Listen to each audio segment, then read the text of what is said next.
headline that just echoed through Hollywood, really stopped everything for a moment. Hollywood in tears. Diane Keaton's final goodbye. It it felt almost unreal, didn't it, for an icon like her? It really did. Someone so full of life, so original, the news just landed with a thud.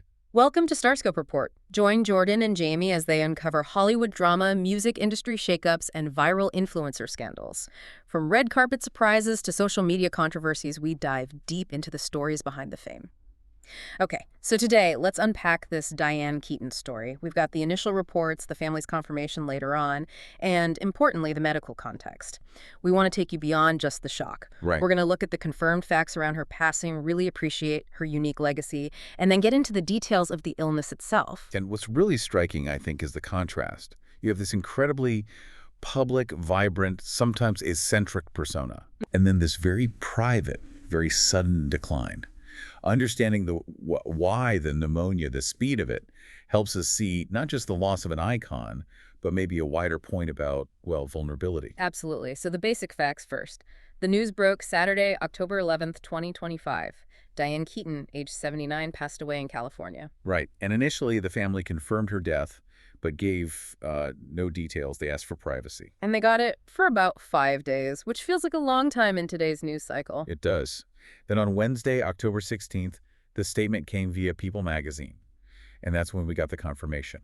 The cause of death was pneumonia. Pneumonia. And other reports mentioned the death certificate specified bacterial pneumonia. Correct. Bacterial pneumonia. And that detail is key when you hear how people described her final weeks. Yeah, the reports used phrases like, her health declined very suddenly. It felt so unexpected for someone with her energy, her sort of eternal youthfulness. Exactly. It points to just how fast this particular illness can overwhelm someone, especially, as we'll get into, in certain age groups. We heard she kept things incredibly private towards the end, surrounded only by close family. That's right. Very private. There was even that detail about a longtime friend being, quote, stunned by her weight loss just weeks before.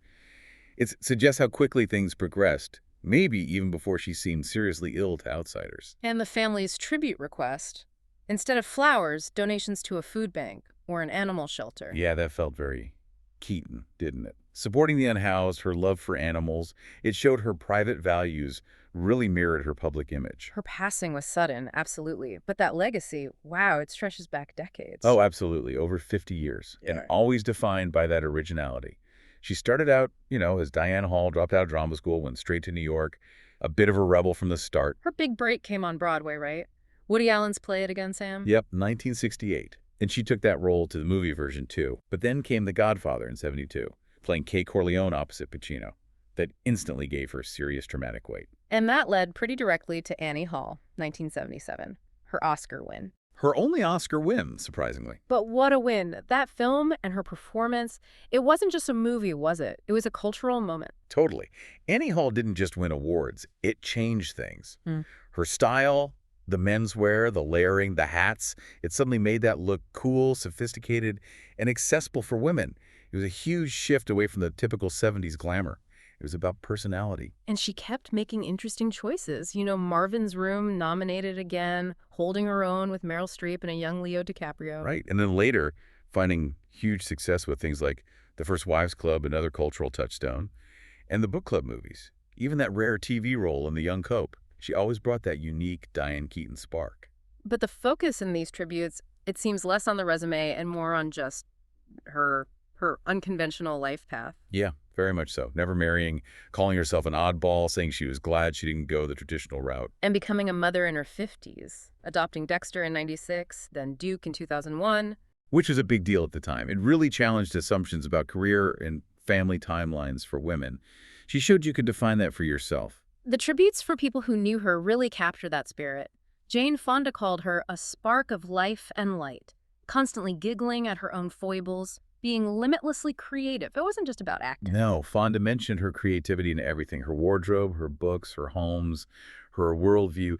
It was total. And Reese Witherspoon calling her an early mentor, someone incredible and indelible and just a truly original person. That word again, original. Always original. Yeah. Which makes the next part, the medical reality, feel so Incongruous, almost. Right. This life defined by choice, control, individuality, and then this very common, almost mundane illness takes her, pneumonia. Yeah, this is where we need to pivot and really understand what the sources tell us about pneumonia itself, because as you said, many people get it and recover. So what is it, medically speaking? What did the reports clarify? Okay, so pneumonia is basically an infection in the lungs. It can be caused by bacteria, viruses, or fungi. The key thing is that it causes the lung tissue to swell up, and the tiny air sacs, the alveoli, they start to fill with fluid or pus. And that's what makes breathing so difficult. Exactly. It blocks the oxygen exchange. It becomes a respiratory crisis pretty quickly if it's severe. And the fact that it was bacterial pneumonia, as the death certificate noted, that's significant. Hugely significant. Medical sources consistently point out that bacterial pneumonia is generally much more severe, much more aggressive than viral pneumonia. Viral is more like what you get from the flu or a cold. Right. Flu, common cold, COVID, RSV, those can lead to viral pneumonia, which often gets better on its own, with rest and fluids. But bacterial, particularly the kind caused by Streptococcus pneumonia or pneumococcus, that's a major cause of serious illness. How serious are we talking? Well, the data is pretty stark. For invasive pneumococcal disease, which is when the bacteria gets into the bloodstream or other normally sterile sites, the fatality rate in older adults can be as high as 20%, even with modern antibiotics. 20%. Wow. Okay. So if Keaton was known for being vibrant, why might it have hit her so hard so unexpectedly? Did the sources touch on that? They did, indirectly. Experts point out that in older adults generally defined as 65 plus, and she was 79, the immune system just doesn't respond as quickly or as robustly. So the infection gets a head start. Sort of. It can establish itself more easily, and the warning signs might be less obvious initially compared to a younger person. And the real danger, especially with bacterial pneumonia, is when the infection spreads beyond the lungs into the bloodstream. That's sepsis. Sepsis, that's the critical stage, isn't it? It really is. The sources emphasize sepsis as this life-threatening condition where the body's own immune response starts to damage tissues and organs. Given the reports of that sudden decline, it's very plausible that a rapid progression to sepsis is what happened. It can cause a catastrophic collapse very quickly in vulnerable individuals. It's such a tragic contrast. This incredibly unique Hollywood figure brought down by a relatively common illness that just moved incredibly fast in her case. Yeah. Who else needs to be particularly aware of the risks, besides older adults? The reports list the standard high-risk groups. Mm-hmm.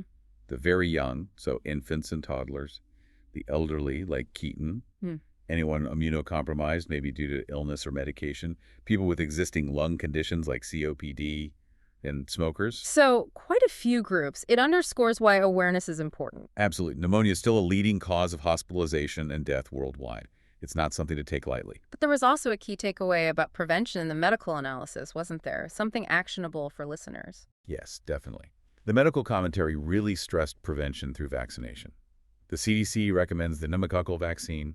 They specifically mention newer ones, like Prevnar, that cover up to 20 strains for all adults over 50, actually, not just 65. So 50 plus should consider it. That's the recommendation. While treating bacterial pneumonia requires prompt diagnosis and antibiotics, the vaccine is the best first line of defense against getting seriously ill from those common bacterial types in the first place. Okay, so wrapping this up, we've looked at the story from two angles, really. The huge cultural loss of Diane Keaton, her originality, her impact on style and dependence. And then this stark clinical reminder about pneumonia, a common but potentially deadly illness, especially for certain groups. And it kind of solidifies her image in a strange way. This life lives so fully, so uniquely, ending with a sudden event that highlights a vulnerability we all share. I think the takeaways about awareness, being aware of cultural impact, yes, but also critically aware of health risks and the preventative tools like vaccines that we have available. It really makes you think. That contrast between her very public, unconventional choices, career first, adopting late, that iconic style, and then this incredibly private, quiet, and rapid battle against a common illness in her final days. Yeah. What does that final picture tell you, really, about fame, about originality, and maybe about the ultimate limits imposed by, well, just being human? Something to reflect on. You've been listening to Starscope Report, where Jordan and Jamie uncover the stories shaping Hollywood, music, and pop culture. Thanks for tuning in.